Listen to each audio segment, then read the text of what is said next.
Hello, my chickens. You know what this is already. I'm back on the old Kerbal again. But although the update is not out yet, version 0.17 is quite anticipated because the news is they're going to be putting squad. That is, are going to be putting more planets in. So at the moment we're just stuck with old Kerb in there. But soon there's going to be more planets. The details haven't really been released yet. Anyhow, so basically, I just saw something behind there. Sorry. Thought I saw a little helmet bouncing off the moon there. Little helmet. No? It's maybe an idiot. I probably imagined it. Anyhow, so yes, basically it's an entire new set of challenges because, as we know before, most of the power, most of the rocket, 90% of it is discarded just because it's dead weight. It's just used to get you out of the atmosphere, and that's it. After that, it's jettisoned. So, we will load this. Basically, it's a new set of challenges. So instead of actually getting another person, a Kerbin, down to the planet and landing the whole ship, the plan is, we can see here, my propane rover, is to just land a, this is like a four-wheeled cart which will actually drive. It's part of, it's one of the add-ons. I've done a lot of this using all the add-ons. Is rather just send a small part of the vehicle that can sort of drive around. There we go. I'll give it a quick test drive down to the planet and check it out and see what it's all about. And then it should have enough fuel to lift its sort of relatively light self. I mean, this one weighs about a third, just over a ton, I believe. So it is about the size, the weight of the Curiosity rover. So, also like the Curiosity rover, but slightly faster, it can. If we get the landing gear going, there we go. And now, you can take it for a bit of a spin. This is only the prototype. It's very top heavy. The sort of eye on the top is sort of the main control module, which I've got a sort of much smaller one for the main plan. So at the moment, sort of when I brake, it does want to sort of upend itself like that. So it's not terribly good. Let's see if we can right ourselves. No.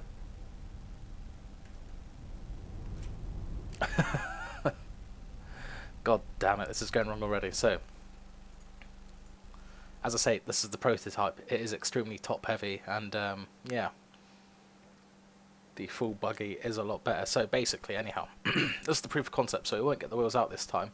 But the plan is we can go down to the planet, wherever it is, see what it's all about.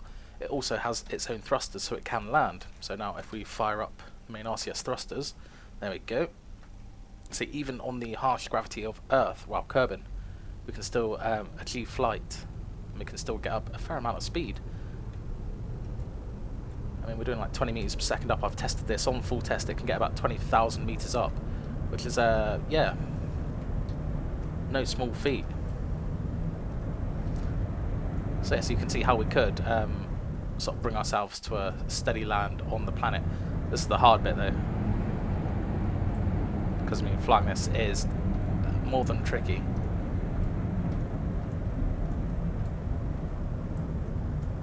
So you can see how we gracefully land and come to a bit of a fast stop.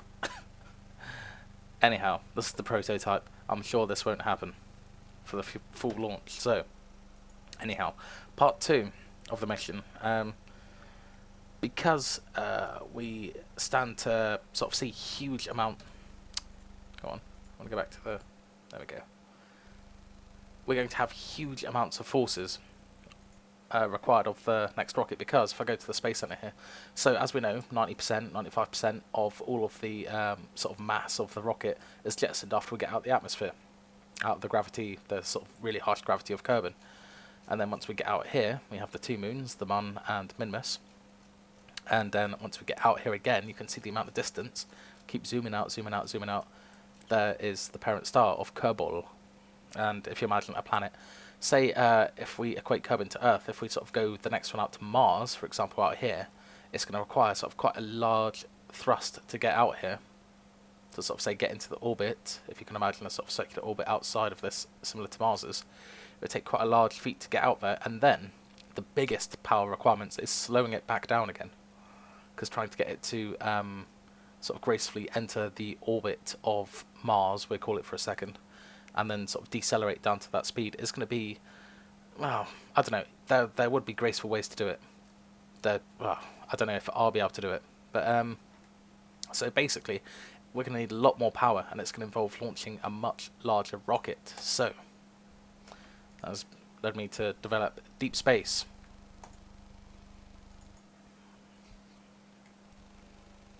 So here we go. I don't know why it doesn't save. This is pretty much the same design apart from... So basically, another mod I've used is the electricity mod. I can't remember the exact name of it. But and then it's a combination of a couple of mods. So A, it would allow sort of the electricity in the game, and B, I get the parts like the solar panels. This is the battery. This is just some structural bits here. And then these are ion engines. Very low thrust, only like 50 kilonewtons each. And so I've 2 of those for 100 kilonewtons, which is, it only gives quite a low sort of weight to thrust ratio, sort of power to weight ratio. It's quite low, so I can't just take off with these because they just haven't got the oomph. They're more for sort of deep space movement. And then to get all of this, because now we're sort of way over 100 tons, I think we may be close to 200 tons. To get all of this, you can see our sort of prototype buggy there attached. We need a huge amount of fuel. So you can see it all there. So what I'm going to do quickly is let's get us up a bit higher here for a second, because I have changed the design a wee bit, because I found out that it's better just to throw on a couple more of these rather than the big cylindrical tanks I had on. And our big rockets. In fact, what I'll do...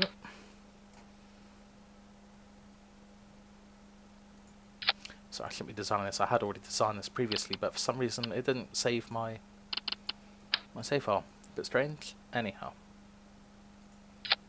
let's strap these bad boys together, and then we will strap those two to those two like that. This is very rudimentary. I'm just bodging it together. I'm going to throw the rockets on.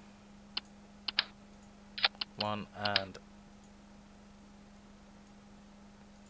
why wouldn't that want to go on? It's being a bloody arsehole, is why. Excuse me, I had a bit of a sneeze there. So forget about them. So yeah, this is all fairly standard fare. If you've watched any of my previous videos, apart from, it looks rather silly, these two sort of like twin towers of fuel, explosive twin towers. And we have just the small ejector there. It's just a small explosive that when I hit the button, it will blow the car off. And then it will land on the surface, hopefully. That's the plan anyway. So I also have other parts in there. See, I've been going mod crazy, because I do love a bit of Kerbal. So if we zoom in here, you can see it's on sort of like a crane arm. So what I can do is, I'm going to clear some room on the screen. We can see I've got servo control of this arm. So I can say, when we're in orbit, all the twin towers will jettison off. I can then get it into position. I can go and rotate. Can you see it rotating with the cart? We're rotating around here, for example, and then you can sort of map this to like an Xbox control pad. Probably be a wiser thing to do. I can, oh, wrong way. I can lift it up. You can actually assign these to keys as well. So I mean, I've got the arm assigned to keys there. You can see flapping it around, but it is a bit quick. So okay, we're doing that. And there we go. So you can see we can sort of like orient the cart wherever we want, and then we can just sort of blow the charge and release it. So the plan is, if I can get this somewhat, oh, that's close enough. That's not going to get too much in the air in the way for drag. So okie dokie. The plan is, we don't want those engines to jettison before we launch. That would be unfortunate. And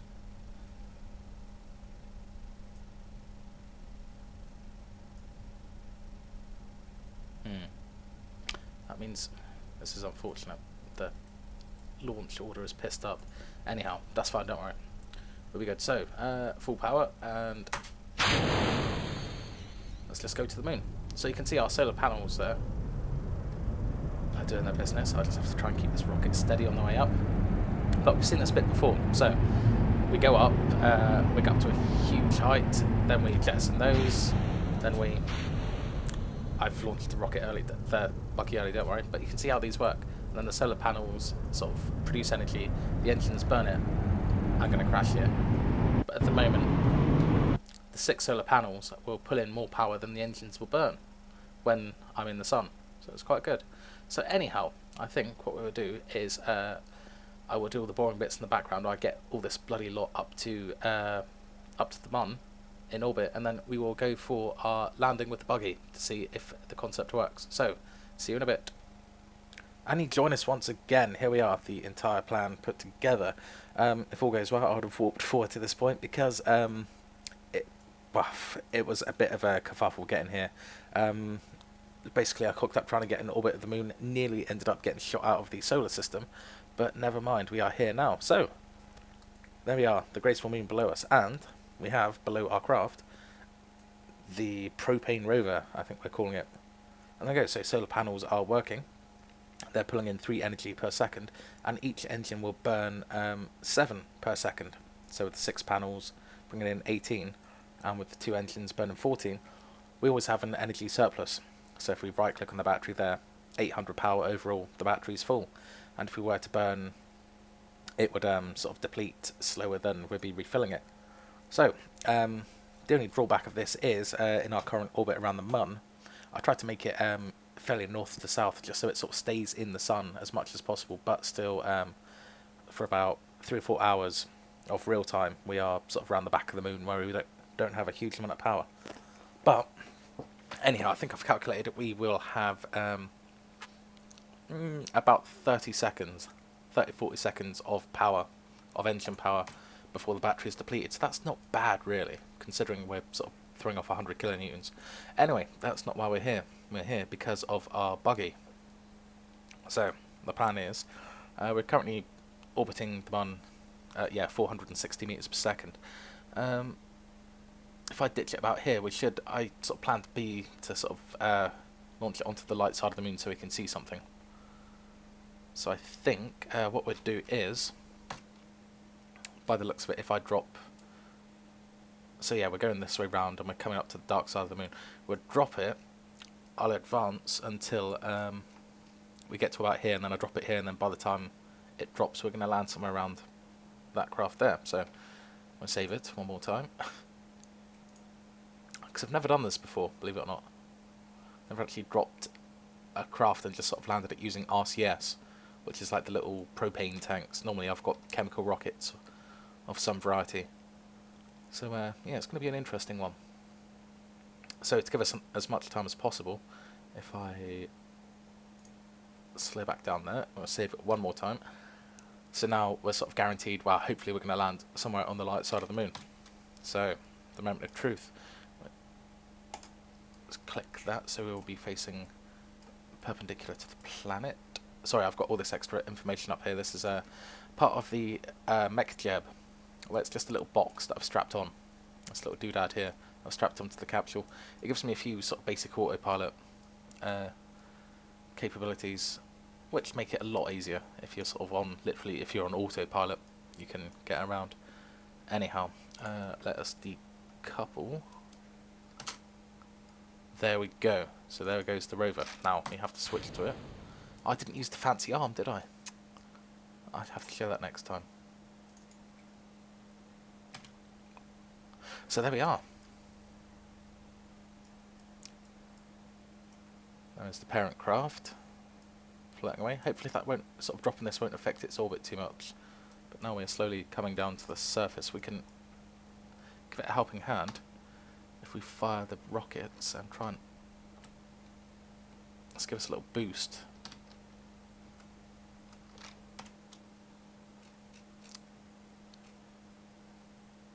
Okay, how do I'd want to bring down our periaps to 0. It's going to be 44 meters per second of RCS fuel burnt.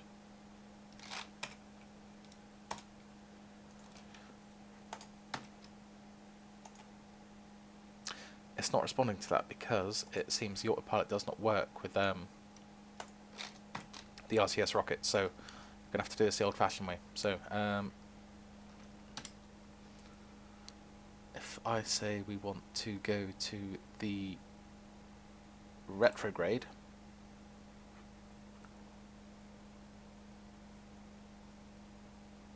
I'll try and preserve as much fuel as possible.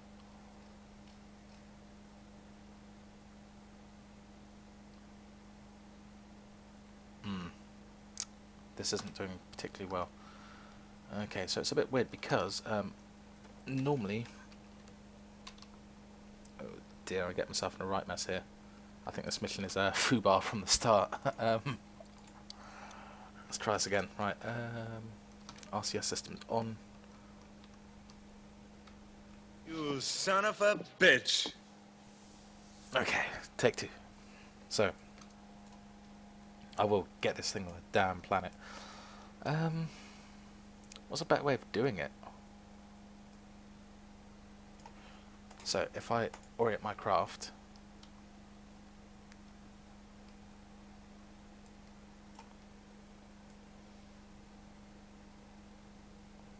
in a downward motion, thusly, separate, and we join. Okay, we can keep this under control because now we're not spinning.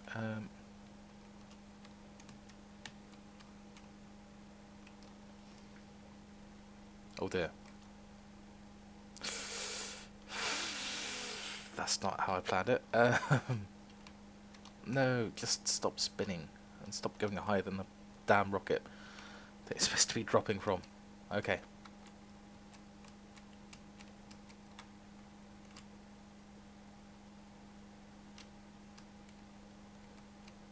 It's the whole spinning thing is the problem. You son of a bitch! So instead of trying to sort of thrust downwards, which won't work, instead I think if we thrust retrograde, so we sort of counteract any kind of movement we have at all, then the theory is we'll just sort of stop in midair, like Wile E. Coyote running off the end of the cliff, and just plummet straight downwards. So, take 3. Nobody said this would be easy. Right.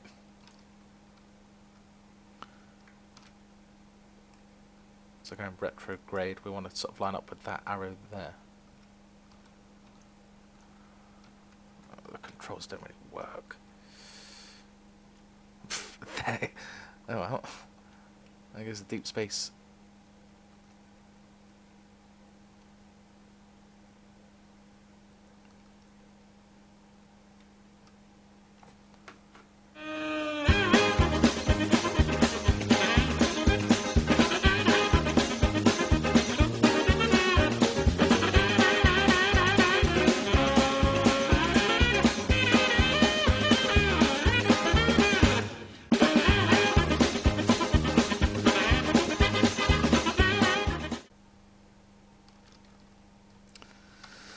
Yeah, not feeling so good about this now.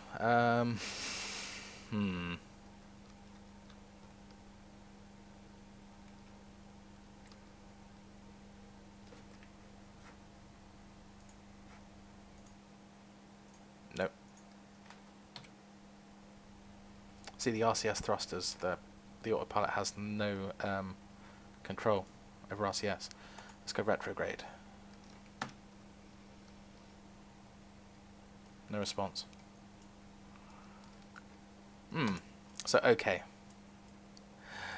That's not the result I'd really want to have. I think the lander made it. The explosion sort of just bounced it up in the air. See if I can find the wreckage that... It should be called deep space debris. No, there we go. Close that. We'll carry on. Cannot switch vessels when about to crash. Okay, so if we end flight and go to the space center, no, the tracking station. No, it was destroyed.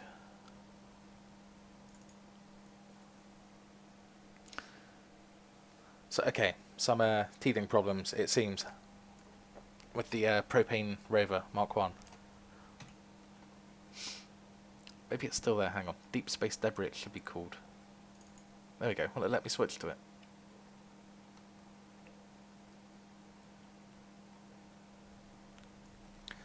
Oh, so it's blown everything off it. So from the explosion, it's exploded everything off it, and it's slowly coming back down to the surface again. Do I have control of it? Oh no. Oh, it survived. Go on, land on the wheels.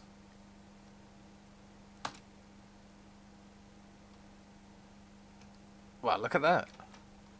We made it, guys. We made it to the moon. So this is why we don't send astronauts, or this is why I don't send astronauts down to other planets. I mean, the moon is fine, we can do that, but another planet is going to be way harder.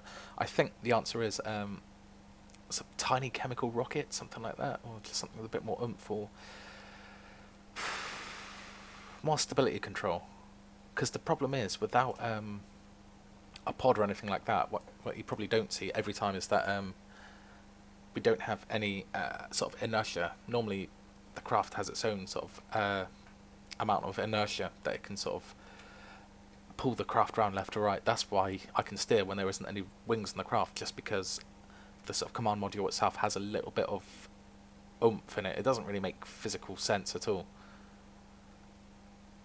but it does have huge amounts. So on this you have no force at all. So anyhow, there we go. I'm doing 30 meters per second and accelerating. Let's see how fast this thing can go. So a resounding success, I think we have to say, for the propane rover. It's like the second chance armor on tanks. As soon as it gets shot, it sort of explodes back outwards to sort of stop itself from getting damaged. So I think that's about the top speed, 32 meters per second. That's still pretty quick though. That's like over 100 foot a second.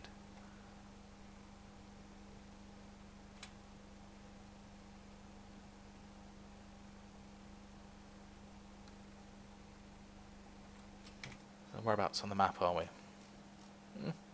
We can go and investigate some craters, possibly next time. But yeah, for now, I think that would do us. Next time, maybe we will possibly land. But you can see the theory anyhow. We have the deep space ship that's still in a stable orbit. So yeah, the proof of concept works. Basically, get a ship around the orbit, then just to investigate the planet. For example, if it's a gas giant, something that has really hostile gravity, you could see sort of the thrust wasn't my problem on that craft. It was just controlling it. So that's something I will have to address, possibly with some like outriggers, some sort of stabilizers, so it's not so spin happy, something like that maybe. Anyhow, I will develop that, and I'm sure I will be back with you once again, no doubt. Anyhow, toodaloos.